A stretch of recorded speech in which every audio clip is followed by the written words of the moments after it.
नमस्कार, मैं Nagendra Singh, lecturer applied chemistry, Rajesh Pilot, government polytechnic college Dausa. आज हम अप्लाइड केमिस्ट्री की यूनिट 13 स्नेहक लुब्रिकेंट में अर्ध ठोस स्नेहक सेमी सॉलिड लुब्रिकेंट को पढ़ेंगे।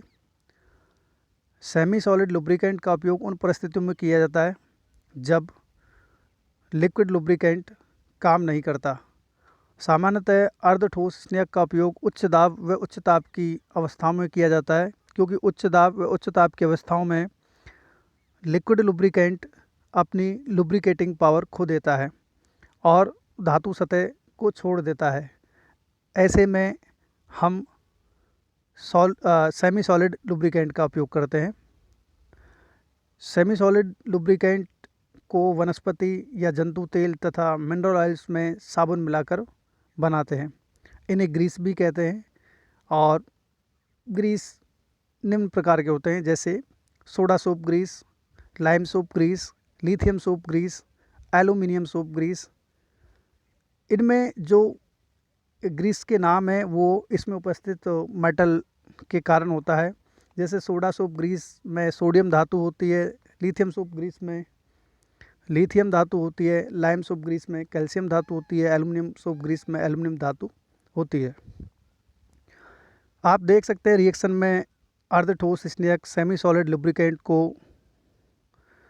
बनाने का प्रोसेस बताया हुआ है कि इसमें हम जो वनस्पति तेल है या जंतु तेल है उसको MOH जो कि बेस है के साथ रिएक्शन करवाते हैं तो हमें ग्लिसरॉल व मेटल का साल्ट प्राप्त होता है। यदि यहाँ सोडियम होता तो सोडियम सोप ग्रीस हो जाता, यदि लाइम होता तो लाइम सोप ग्रीस हो जाता। तो ये जो RCOOM है और M यहाँ मेटल है और ये ही सोप है और जो ये पूरा मिश्रण है वो ग्रीस है। ग्रीस घर्षण प्रतिरोधी होता है। इसके अलावा ऑक्सीकरण व संक्षारण प्रतिरोधी होता है।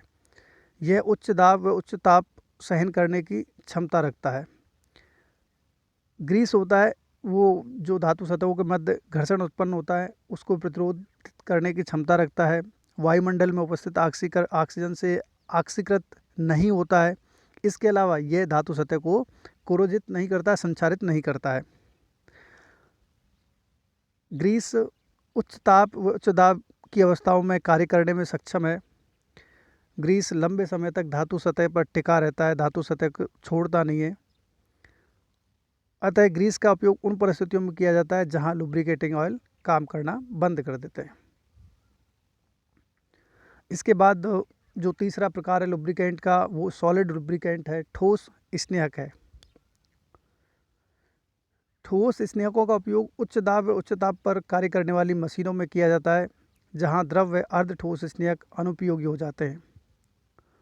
एक अच्छा ठोस स्नेहक घर्षण प्रतिरोधी, रासायनिक, उदासीन, उच्च ताप पर स्थायी व उच्च तापीय चालक का गुण रखता है। दोस्तों, जब लिक्विड लुब्रिकेंट और सेमी सॉलिड लुब्रिकेंट काम करना बंद कर देते हैं तो ऐसी अवस्थाओं में हम ठोस स्नेहक सॉलिड लुब्रिकेंट का उपयोग करते हैं।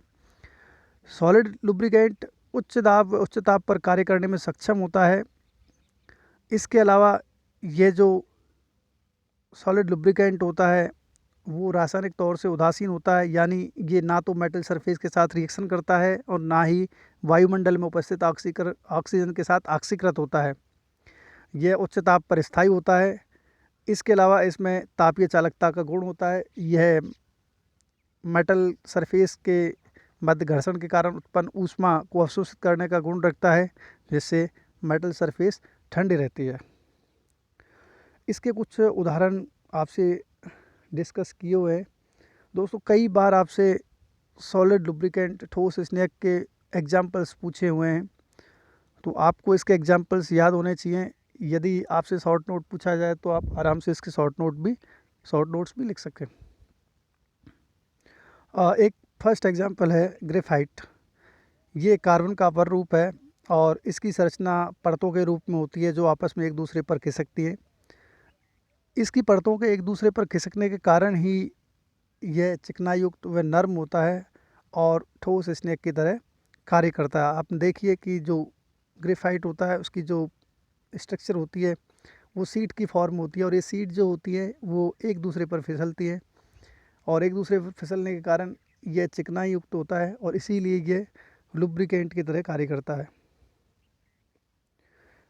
मॉलिब्डेनम डाइसल्फाइड MOS2, इसकी संरचना सैंडविच के समान होती है, जिसमें सल्फर की 2 परतों के मध्य मॉलिब्डेनम रहता है। इस कारण यह ठोस स्नेक की तरह कार्य करता है। ये घर्षण प्रतिरोधी, उच्च ताप पर स्थायी होता है। इसका उपयोग अंतरिक्ष वाहनों में किया जाता है। जो मॉलिब्डेनम सल्फाइड होता है उसकी जो स्ट्रक्चर होती है वो सैंडविच के समान होती है। जैसे सैंडविच में ब्रेड की परतों के मध्य में मसाला होता है, आलू होता है, उसी तरह से मॉलिब्डेनम सल्फाइड में जो सल्फाइड की 2 परतें होती है उसमें मॉलिब्डेनम बीच में रहता है। तो जो सल्फाइड की परतें वो मॉलिब्डेनम पर फिसलती हैं, इसीलिए ये लुब्रिकेंट की तरह कार्य करता है, और ये घर्षण के लिए प्रतिरोधी होता है तथा उच्च ताप पर स्थायी होता है। इसीलिए इसका उपयोग जो अंतरिक्ष वाहन होते हैं उसमें किया जाता है।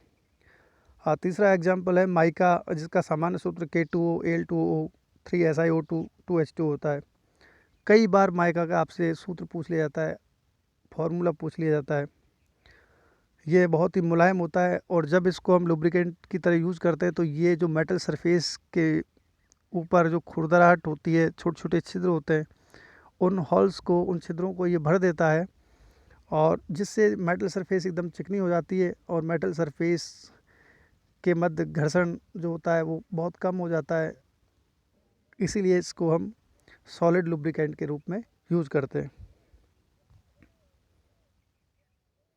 तो दोस्तों ये सॉलिड लुब्रिकेंट हो गया। इस तरह से आपने देखा, हमने लुब्रिकेंट का क्लासिफिकेशन पढ़ा, उसमें हमने liquid lubricant, semi solid lubricant और सॉलिड लुब्रिकेंट पढ़े। तो कई बार यहाँ से एक शॉर्ट नोट या 4-5 नंबर का क्वेश्चन आ जाता है, right A short note on classification of lubricant या क्लासिफिकेशन ऑफ लुब्रिकेंट।